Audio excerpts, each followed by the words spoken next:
Hello again, and welcome to the Keyboard Chronicles, a podcast for keyboard players of the gigging variety. I'm your host, David Holloway, and once again, am extremely excited to be here with you. And I have someone with me that I consider as a much better looking, skinnier brother from Adelaide. How are you, Paul Bindig? My brother David, it's a pleasure to be here and be with you again for part two of this fun interview. Yes. So for those that we heard last episode, we're speaking with David Rosenthal from who's currently Billy Joel's keyboard player, but as I said in part one, has done a hell of a lot more than that. In this part two, we definitely dig into some other aspects of David's career right at the end. And please, this is not just a way to get you to stick through to the end, but he regales us with what I would argue is one of the coolest train wrecks that he's saved so brilliantly that I'd be still reliving it years later, let alone everything else he talks about. So yeah, we'll think you'll enjoy part two a lot. So let's get into it. You mentioned right at the start when you were playing in Rainbow, which was pre all of this tech, and when you're using the OBXA, and it was exciting to have patch memory and that sort of thing. I'm wondering if we can take you back to when you were a younger man, and Rainbow was, my understanding, pretty much your first big gig, and obviously a very big gig at that. It was the first big gig, yeah. Yeah. Now, my understanding of that was a real cattle call style audition, like, a lot of players auditioning. And I'm curious as to, did you ever get feedback on what it is that made you stand out, and how were you able to win that gig? Sure. Well, it's, yeah. So it was a cattle call thing. I had heard from a friend at Berkeley who knew a friend of Richie's that he was looking for keyboard players. So I sent him a cassette, showing my age, but it was a cassette of my cover band at the time playing a bunch of progressive rock tunes that we used to cover. And on one side of the tape, and the other side was my senior classical recital from Berkeley, which was all lit pieces and really complex pieces. And I sent that because I knew that Richie was into classical. So that's what his ears perked up when he heard that combination, and that's why he invited me to audition. So I went down there with my keyboards that I had at the time. I certainly did my homework. Step one was, okay, Rainbow has 5 albums out or 6 albums out already, with 3 or 4 different keyboardists. So I'm going to really listen to this carefully and see, what do these different keyboardists have in common stylistically, because that's obviously what Richie likes in a keyboard player. So that was step one, and to wrap my head around what he was possibly about, because I'd never met him before. So I did that, and then I brought my keyboard rig at the time, which was a Farfisa. I'm a broke musician at Berkeley. I had no money. I had a Farfisa organ, I had a Fender Rhodes, and a Roland SH-1000 synth.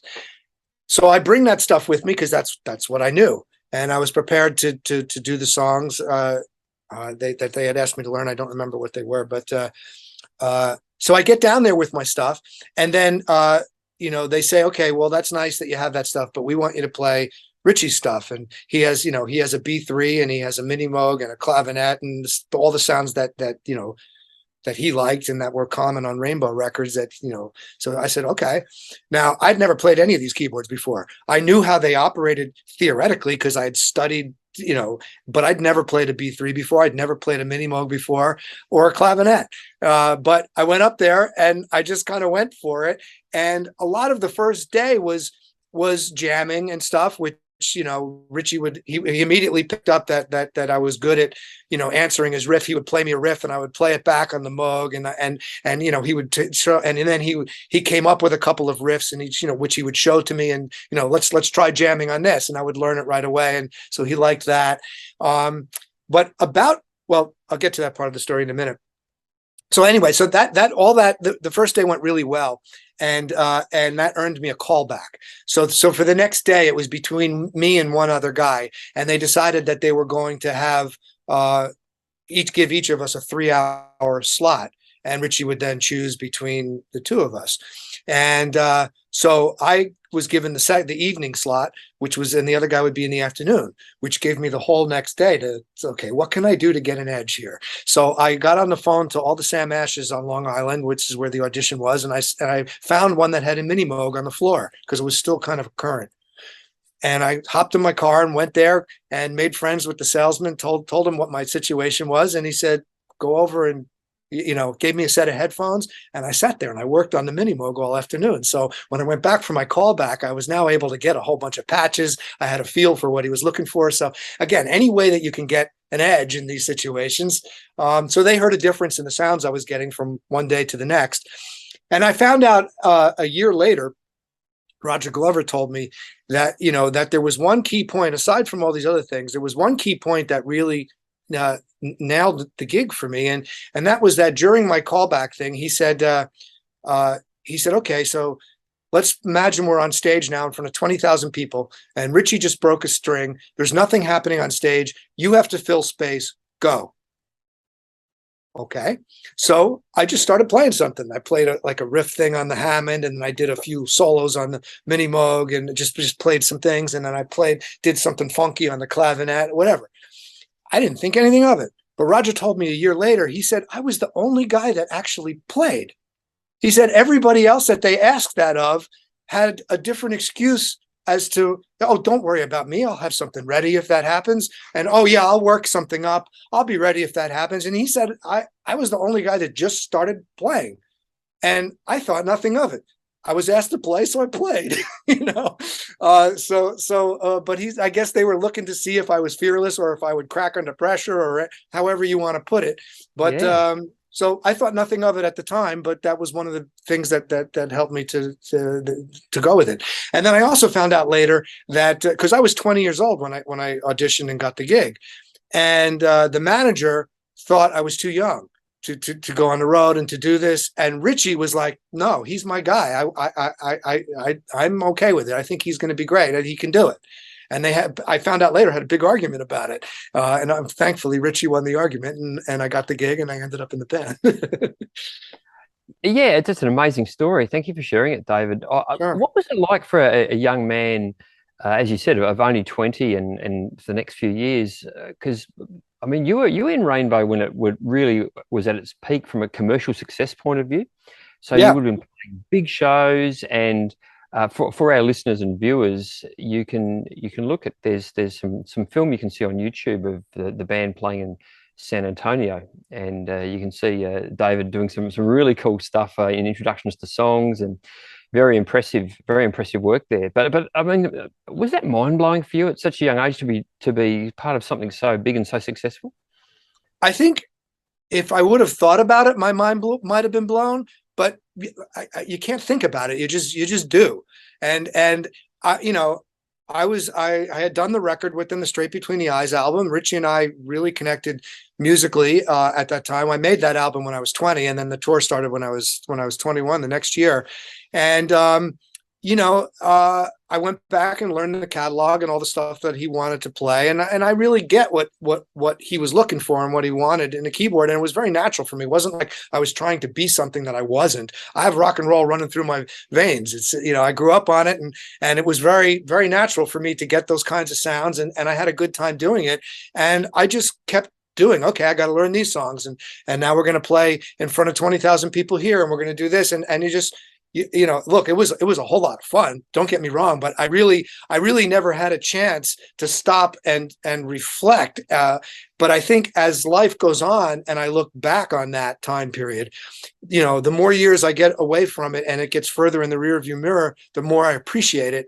How much fun it was, and how lucky I was to get a break at such a young age, and to have an opportunity like that at such a young age. Because I know so many other musicians, brilliant players, great, just great musicians who never got that one opportunity to go out and show themselves on a world stage, or in a really big gig. And it's not from a lack of musicianship. It's just they just never got the opportunity. So I don't take anything for granted. I'm very, very lucky that I got a chance to do that. And that Richie, I'm grateful to him to this day that he took a chance on a 20-year-old kid, and gave me a shot. Because all the rest of my career might not have happened the way it did if I didn't have that one first opportunity to get out and do what I do. So I don't take anything for granted. I'm very grateful for him to this day for that. Yeah, it's funny, and certainly you do need an amount of good fortune. But your story reminds me a bit of Gary Player, the the South African golfer is saying that the harder I work, the luckier I get, because clearly there's a message there about preparation and leaving no Yes. stone unturned if you really want to go for something as well, which I think is important. Well, I think that's a recurring theme as it's been, throughout my career, is that preparation and over preparation and just really just putting everything I have into every opportunity to be the best at it, such that that you make the most of whenever an opportunity does come along. Because when you do get that call for an audition, and this is for all young players out there and applies to everybody, when you do get a call, you're not going to have enough time to prepare. So the prep has to take place in the downtime, and in the time when you're home and you have extra time. That's when you learn a new synth. That's when you work on a new style of playing. That's when you do stuff and you continue to grow, because when you get that call, you won't have enough time to prepare. You just have to go for it. So, that's sort of been my my MO as I've gone through all the different opportunities in my career, and I think, as the snowball goes down the mountain and it begins to grow, and you continue to network and more people get to know who you are, then more opportunities come about. But getting those initial ones is an invaluable opportunity that when you get it, you got to nail it when you do get the chance. Yeah, absolutely. It's an invaluable piece of advice for anyone, I think, wanting to pursue this sort of world, or in any aspect of life. David, you made me think of a question we ask all our guests when you were talking about the fact you said one of the key things that got you the gig was you were asked, hey, if all of a sudden Richie couldn't play, what would you do? And you had an answer for them. Can you share with us, in all your years of playing and touring and various shows you've done, maybe a technical or otherwise or musical train wreck that may have occurred, and what happened? How did you deal with it? Well, it's funny. When train wrecks happen, and they happen to everybody. Anyone who says it's never happened to them is lying. It happens to everybody, and what's the difference is how you handle it. And keeping your cool and keeping your head going, and what am I going to do to get out of this? If it's something personal or with the band. There was one time when I remember on the Enrique Iglesias tour, and now that tour, this was Enrique's first tour. And he already was a big Latin pop sensation, but he was still singing in Spanish at that point in his career. We toured mostly in South America and Spain, and also in the U.S. And the girls would just scream in the audience, like it was like the Beatles or something. They would just go crazy, and there was like 95% screaming teenage girls and 5% complaining boyfriends. It was his audience. So when he would come out on stage and he would sing, the scream was all high pitched. There was no low end in it, because there was no guys out there. So it was sometimes deafeningly loud, to the point where you couldn't even hear what you were playing. And so he had this ramp that we would go out into the front of the audience. And there was this one point in the show, he would go out there and he was singing, and the screaming was so loud that he, I think, lost his place where he was, and he came in one beat displaced. And he was I have to think about whether he's one beat ahead or behind. I think he was one beat ahead of us, and we're all looking at each other, and he really didn't know. He was just singing, and he had no idea that he was in a different place. So I looked around to the band, and I'm thinking, okay, what are we going to do? What are we going to do? What are we going to do? We can't keep going like this. But he has no idea. He has his back to us. He's looking at the crowd. And I turned around to the band and I went, bar of 5. And so that's what we did. I went like this, bar of 5, and mouthed the words. And Chuck Berge was the drummer on that. And he's a phenomenal drummer. And he just did a fill. He set it up, made it really obvious where the new downbeat was. And the whole band just shifted. And all of a sudden, Enrique was in the right place. That is awesome. Yeah. And he never knew.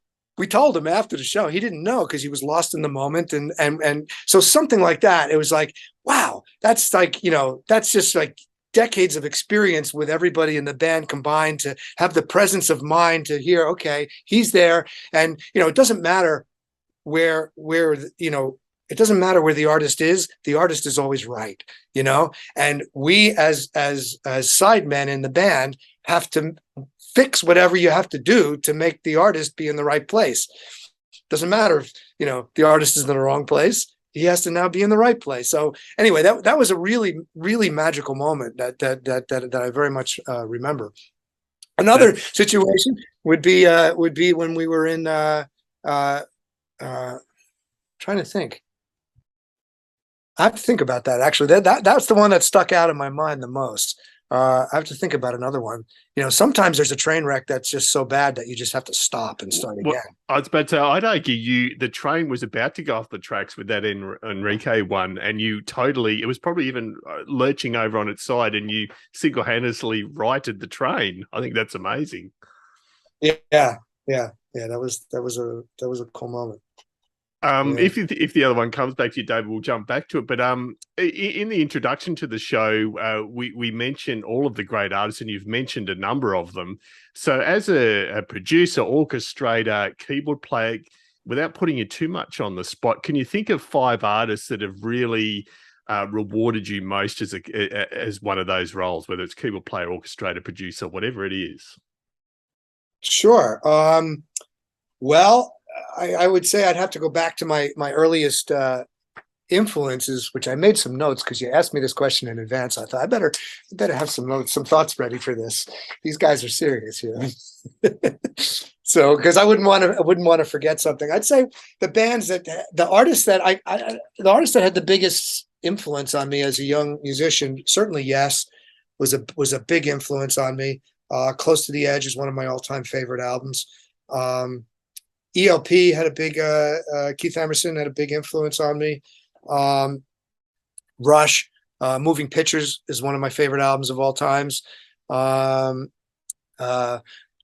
say, but getting back to the reason I got my first synth was when the first time I heard Tomita, and I was at music camp for summer, and it was like total immersion, and they had a big Moog modular there, and I was like, wow, that looks really cool. And then the teacher played Pictures at an Exhibition by Tomita, and I was like, it just spoke to me. I was like, this is what I want to do. I have to learn how to do this.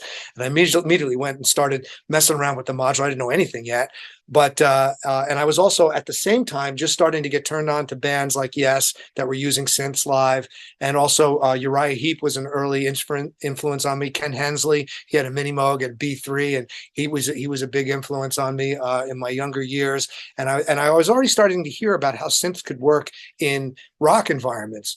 But I had pop, but I had no idea the depth of the palette of sounds, which is infinite, which Tomita took to the nth degree, and just did everything with it. And so that's what inspired me to save up for my first synth, which was a Roland SH-1000, and I wanted to learn how to do that. But Tomita was a big influence on me, not only in terms of wanting to do that, but in listening. I listened to his albums thousands of times with headphones, and because he was a master not only of synthesis but a recording engineer as well, and he was doing things in that day.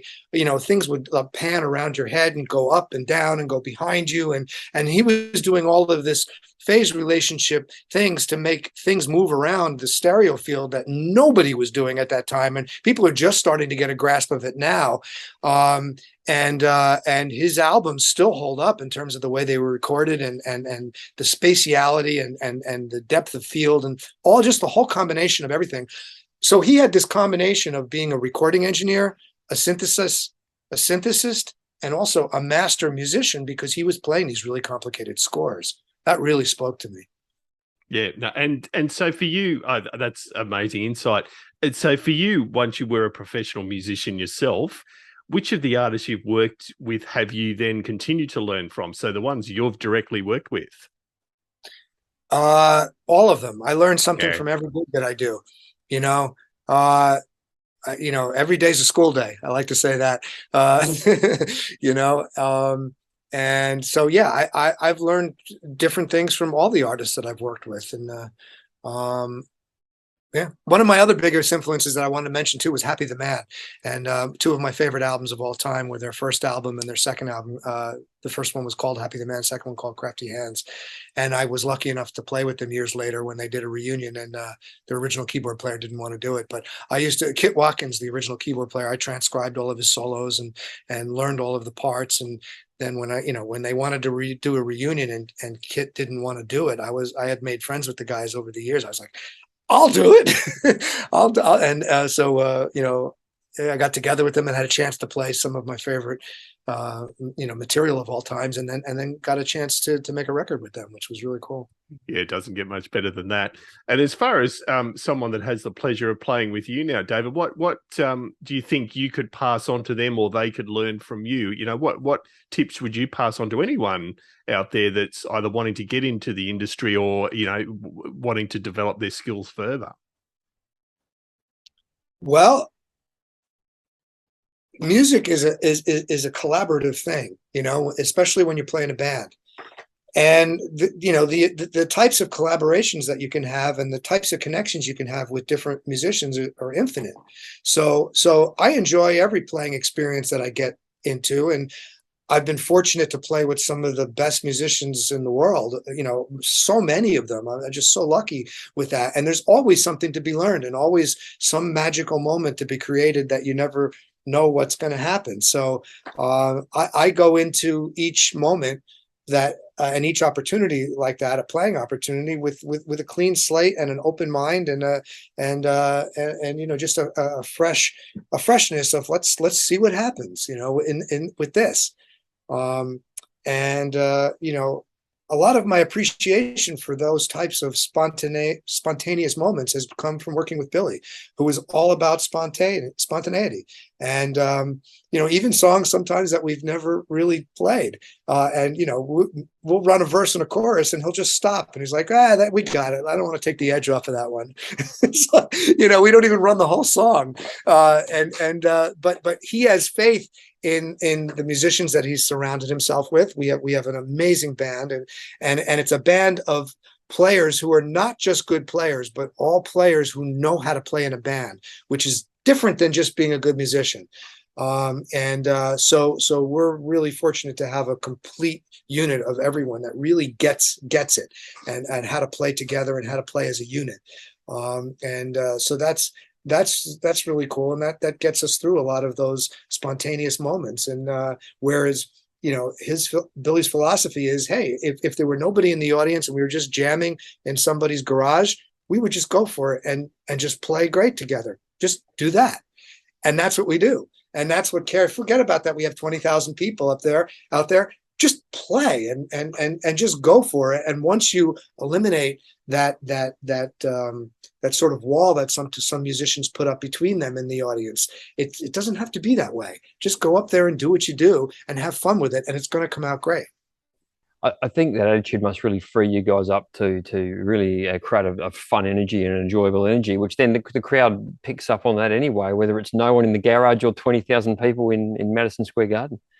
Exactly. And the audience really does pick up on that, the fact that we're really up there doing it, yeah. And Billy sometimes says, hey, if we're going to try this song, we haven't played it in years, but if you'll know, if we screw up, it's authentic and we're not on tape and we're really up here doing it. And the audience gets a kick out of that. And I think they sense the realism that we're really up there doing it.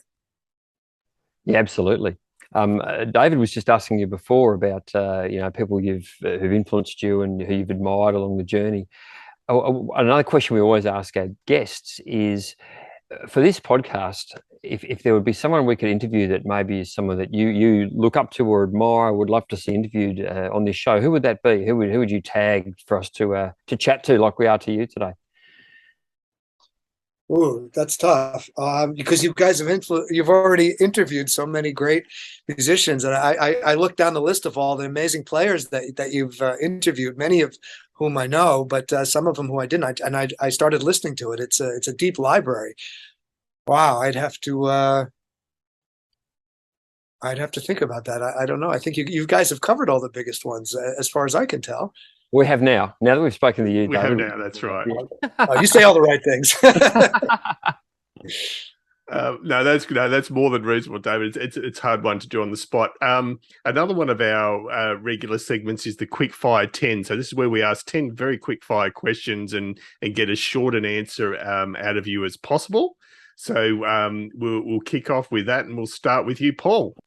Okay, the first question is Madison Square Garden or Yankee Stadium? Madison Square Garden. Sitting on, yeah, go for it. You want just one quick answer? No, that's okay. No, because I'd be interested because I know Yankee Stadium's a huge, Billy's a huge fan of that place as well. So no, interested in the rationale. Sure. Well, I haven't played Yankee Stadium. Billy did that before I was in the band, but I did play many other baseball stadiums and Fenway Park and Wrigley Field and all these very famous places. And I'm a big baseball fan, so it's a big deal to play in those places. But Madison Square Garden, there's something unique about that place, the energy in it, and also the fact I much as I love doing the big giant stadium shows because it's just bigger than life. When we play in an arena, we sell behind the stage. So you have this feeling like we're in the crowd when we play. So the energy sort of envelops us, of the crowd. They're all around you. And when you play in a stadium, it's so huge that there's a little bit more of an us and them feeling. So I like being in sort of that in the crowd. And also another thing about Madison Square Garden that's really interesting. The place is actually built on springs, and because it's over the train station. And so what happens when 20,000 people start jumping in time and dancing in time with the music, the whole place starts literally going like this. And we feel it on the stage, and it's really weird. The first time it's like, what is that? The place is going to collapse, but it's actually built to do that. But it actually the place actually shakes and moves in time with the music. It's pretty amazing experience. That's amazing. Yeah, no, that's great. Sitting or standing when playing, David? Sitting when I'm playing piano, standing when I'm playing keyboards. Perfect. Guitars, sexy or an abomination? Both. I think it's really fun to be able to be mobile and play that thing, but they also can look kind of geeky. Only a handful of people have ever really made it look cool to actually come out and do that. So I think it has the potential to be both. I think I know the answer to this, but transpose button or adjust on the fly? Oh, I can't do transpose buttons because I have perfect pitch. So it's a blessing and a curse when it comes to transpositions. No, when we do some of the songs with Billy down a half step and some of them are down a whole step, and I'm actually playing them in the other key. So that's a time. So David, this is my chance to ask you, because I had heard that anyone who has perfect pitch, things like transpose functions and that create massive dysmorphia. So this is true. It's really, really difficult to deal with. Well, see, what happens is there's a correlation between what you hear and what you're playing, And so when I'm playing a C chord, I'm hearing the notes in a C chord at the same time. Now, if I play a C chord, but I'm hearing a B chord, there's a high probability that the next chord I go to, I may move to the wrong chord. And you know what I mean? And then if the keyboard is transposed, there's your train wreck. So, because I'm also hearing when, I worked very hard to really develop my relative pitch as well. So when I'm playing, a rock tune, I'm hearing not only is the next, let's say I'm playing a C and the next chord is F, I'm hearing not only is the next chord F, but it's the 4 chord. So if I'm hearing, I'm hearing a B and the next, but I'm playing a C and I know the next chord is the 4 chord, my hand, there's possibly might go to an E. Yeah. And thus the train wreck. So that's why it's just too risky. It's too much of a, an abomination for the brain to try to keep track of that at the same time when you're trying to play the song correctly and play it with a good feel. So that's why I don't use the transpose button. Makes perfect sense. Makes perfect sense. Thank you. Your favorite Billy Joel song? That's a tough one, man. I don't have a single favorite. There's so many good ones. I would say amongst the favorites would be Scenes from an Italian Restaurant. That's a fun one to play because it's got so many different parts of the song. Angry Young Man is a blast to play. That one. But there's so many great songs to listen to. Even if we're not playing them. Leningrad, Vienna. I can go on. I know. So the long answer is no. I can't pick a single favorite. It would probably have to be a top 10 or top 20 even. There's just such a wealth of great material there. Here's a hard one, David. Well, a lot of our guests find it hard. Last gig you attended as an audience member. Actually, was fairly recently. I saw Kansas because my good friend Tom Brislin is the keyboard player who I know that you've interviewed, and I listened to that interview as well. So that was kind of fun, and I always enjoy, seeing. First of all, they were fantastic. I was a big Kansas fan back in the day, and they sound amazing. Tom's done a wonderful job with the keyboards, and really. The whole thing works great. That was the most recent show that I'd seen. It was just a few weeks ago, so I that's why it's fresh in my mind. I do go to shows once in a while, and I really do enjoy them. Oh, I'd say one of the best, biggest shows, of course, was Pink Floyd, The Wall. I'm a big Pink Floyd fan, and I was one of the lucky few who got to see the original Wall show back in 1979 or whenever it was. So I saw that, and then I saw the new version of it, with the modern version, and it's not even a concert; it's just a spectacle. It's an event. That's just really something that everybody, I hope, got the chance to see, because it's really an amazing show. A stunning undertaking. No question about it. Amazing show. Thank you.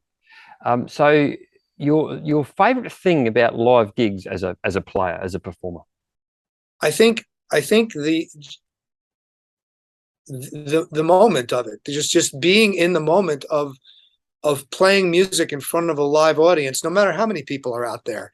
There's an energy that you get, an exchange between the musicians and the crowd. However many people are there, you still feel that. And there's an adrenaline that you get from live performance that if they could ever figure out a way to put that in a vial and sell it, it'd be the most popular drug of all time. There's something very, very unique about it. And somewhat addicting that, you want to go back and you want to play again in front of people. And it just never gets old. I really love it, And the worst thing about live gigs, if there's any? When your gear doesn't work properly.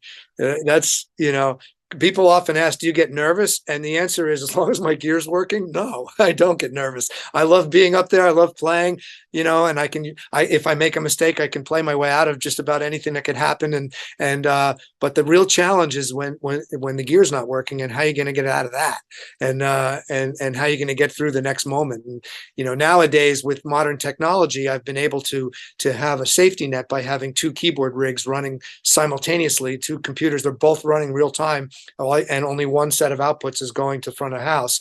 So if there's an issue, or I can just switch over to the other one, and I motion to my keyboard tech to restart the A rig while I play on the B rig, or vice versa. And in an extreme situation, should both of them go down, I'll actually have an emergency backup there. I have my Kurzweil, where I have enough patches in there to get through a show. That's my C rig if both computers were to go down.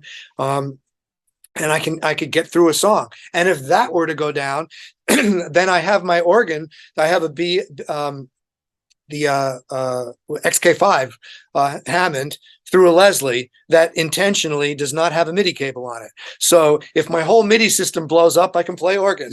There's always something that I can get through a song and fine with. But I'm able to do all that because of modern technology. In the old days, if a keyboard went down, it was down. That was it. I had to do the rest of the show without it, and you hope to get it fixed for the next show. So you could get rid of that other try-hard off his piano.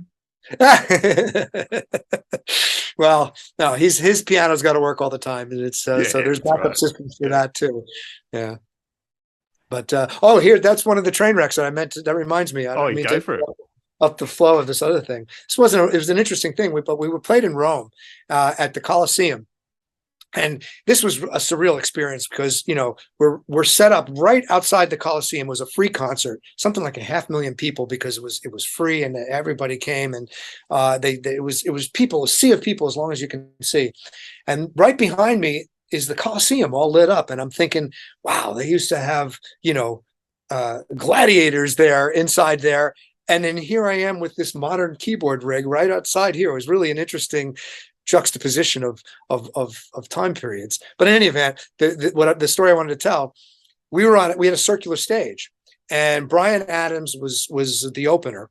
So what they do a lot of times in these big concerts where there's so many people that you don't want to have any downtime between acts, you want it to change quickly. So they had this rotating turntable, and Bryan Adams was set up, and we were set up behind it so that when he would finish, they would turn the stage, and literally within a few minutes time, we would come on and the concert would just keep going, and so on and so forth. So Bryan finished his set and we came on, and, you know, they turned the turntable. We came on stage and we start playing the first song, and we're off and running and everything goes. And one of the crew guys went, we made it, and leaned against the button to turn the turntable, and not knowing. And all of a sudden we're in the first song and the thing starts turning, and the cables were popping out. You know, it's because there's only so much play on the cables. So Billy's piano went out, and then his microphone went out, and he kind of just went like this. So we had to stop. There was no alternative. Fortunately, it was fortunately none of the cables actually snapped. They had just kind of come out, but we actually had to stop. And the crew swarmed the stage, figured out what happened, put the turntable back into its correct position, and reconnected everything. And Billy just said, you know, he laughed about it, and we all had a good laugh. And he said, let's just pick up from where we left off. And he just started playing the song right where we are, and we all came in, and we just kept on going. But that was an interesting moment because we didn't really know what was going to happen. Grace under fire there, I'd say, from you and from the crew. Very, very impressive. Yeah. What would be one thing that you would love to see invented that would make your life easier as a keyboard player? Instant restart and load computers. I wish a computer could turn on like a synth powers on. You just flip the switch, and in 2 or 3 seconds, you're ready to go. That would be great, because it takes, you know, in my opinion, an eternity to restart a computer and reload and reset its state to get back to where you were in gig mode. And that's it's frustrating to have to go there. I mean, computers can crash. They're computers. It happens, you know, no matter how stable your system is, it still can happen. But the time it takes to get back, even as fast as computers are, the time it takes to get back to where you were is frustrating. But other than that, thank you. So other than that, I don't know what the future holds, and that's the excitement about it. You know, who could have predicted MIDI would come along? You know, who could have predicted even in the early days of computers, like in 1986, 1987, I got my first Mac Plus, and I was doing a few little things, dabbling in music, but whoever could think that I could one day run my entire keyboard rig from a computer and have a backup of it, you know, in this much space, in one rack, you know, that was inconceivable. So who knows what's still to come that's inconceivable. That's right. No, great answer. And last one in the quick fire 10, favorite non-musical activity or hobby when you do get away from all this, David, anything that you just love doing to reset? Well, you know, music is my profession, but it's my hobby also, you know, so I spend a lot of time with it. But I do enjoy just relaxing in the outdoors and stuff like that, because I spend, you know, the bulk of my life, I have spent the bulk of my life when I'm not performing in even though I have a wonderful studio here, it's basically a submarine, you know, and you're inside. So it's nice to get out of it, out of that from time to time. And do other things. So I think with age, I still work very hard, but I've learned to work smarter, and I can get more done in less time now than I used to. And I think that's helped, so that I can actually divide my day to between doing really productive music or creativity or whatever it is that I'm doing, and then not do it for a little while. This is kind of a new experience. That's Because right. I would always just work all the time. Yeah, no, that's excellent. And David, I think it's a testament to your career, and I'm sure there's many, many more years of it to come. It's a testament to your career, the fact that we've talked for nearly an hour and 20 minutes, and I still feel like we've only scratched the surface. But I can't thank you enough for taking the time. Looking forward to seeing you down under, at the end of the year. Sadly, neither of us are close to Melbourne, but can't thank you enough for talking to us. It's been an absolute pleasure. Oh, my pleasure. It's been fun. You guys ask great questions, and it's a lot of fun chatting with you guys both. So there we go, Paul. That's the end of our two-parter with David Rosenthal. How good was that? Oh, amazing! That was. I'm sure everyone who's listening and or watching to this would agree. It just comes across as, we say this every time, but what a generous, kind guy. Told some great stories. It was quite inspirational in parts too, didn't you think, David? Yeah, it was. It's enough. I mean, you can be, what would you call it? Intimidated by David's talent, but he's absolutely the opposite of intimidating. He's an incredible player, but is humble and understands the importance of putting in the hard yards to do what you need to do. So yeah, I found that alone inspiring. Yeah. Yeah, totally. No, it was a lot of fun, and I'm pleased we were able to spend a bit more time with him and get the two parts in. And thanks to David for being so generous with his time and thoughts. And I'm determined, just in my little cover band, to try and get to orchestrate a situation where I can call in a five beat bar. Oh, look, you'll be doing 7 beats, 9 beats before you know it. Hey, I've got a question for you, David. Without notice, yeah. What's your favourite Billy Joel song? And I'm struggling to think of the name of it. It's off believe it or not, his last originals album, which is River of Dreams. Oh yeah. And there's this great song where he talks about sort of not the industrialization, like the urbanization of normal life. And like one of the key lines is, when the lights go down in Zombie Town, and I'm damned if I can think of the name of the song. But it was now released coming up to 30 years ago. Yeah. And is still as topical today. Every single line of that song is incredible. It's one of my exercise songs, and I go, this still resonates today. So people that think of Billy Joel as the guy that talks about love and New York, he's got some incredibly political songs that still have currency today. So I just wish I could remember the name. But anyway. Yeah, I must admit I'm not familiar with that one myself. I'll put a link in the show notes. Yeah. Yeah, cool. What about you? Yeah, I mean, he's got so many good songs, hasn't he? I'm rather partial to Captain Jack. Oh, yep. Yeah, yep. I really do like that. One of the older ones, but you could probably throw a dart at a dartboard and That's a thing. It's amazing music, isn't it? That's the thing. I mean, I still remember being in Year 7 at high school, and my English teacher as our poetry elective running us through Goodnight Saigon. Oh, I mean, just incredible song. But yeah, so no. What an enlightened English teacher you had, David. Look, and believe it or not, we still keep in touch to this day. That's how great she is and how much of a nerd I am. Big shout out to you, Myrna. I know you don't watch this. All right, so we'll wrap it up there. So again, a quick shout out to our gold and silver supporters. Greg at the Call Chrome user group on Facebook. Greg, love your work. Tammy Catcher of Tammy's Musical Stew. Tammy, we'd be lost without you, as would the musicplayer.com forums, and brother Paul Brown from the Water Boys, all key supporters that we hugely appreciate. Thank you for your support. So we'll be back again in 2 to 3 weeks. Paul, I'm actually going to Canada and the US and going to see a few gigs. Sadly, not interviewing anyone at this stage, although I did try, but we will be back in a few weeks. Our website is www.keyboardchronicles.com. Just a quick mention, like last episode, we do have a merchandise section there that helps keep this whole shebang afloat. There's about, I think, 60 or 70 different items you can choose from there, as far as digital art that can go on studio walls, T-shirts, believe it or not, Paul, shower curtains. Oh, well, you want a synthesizer on your shower curtain? keyboardchronicles.com is the place to go. This is, I always say my best ideas come when I'm standing in the shower. So if I could have some inspirational synthesizer shower curtains, imagine the music I could write. And there's even bath mats. So you could have a synthesizer bath mat and shower curtain. What bathroom that'd be. We're on Facebook at facebook.com/Keyboard Chronicles, Twitter at the Keyboard CHR1, and Instagram.com/Keyboard Chronicles. And good old fashioned email, as always, editor@keyboardchronicles.com. Quick shout out for Patreon. That does also help keep the boat afloat at patreon.com/Keyboard Chronicles.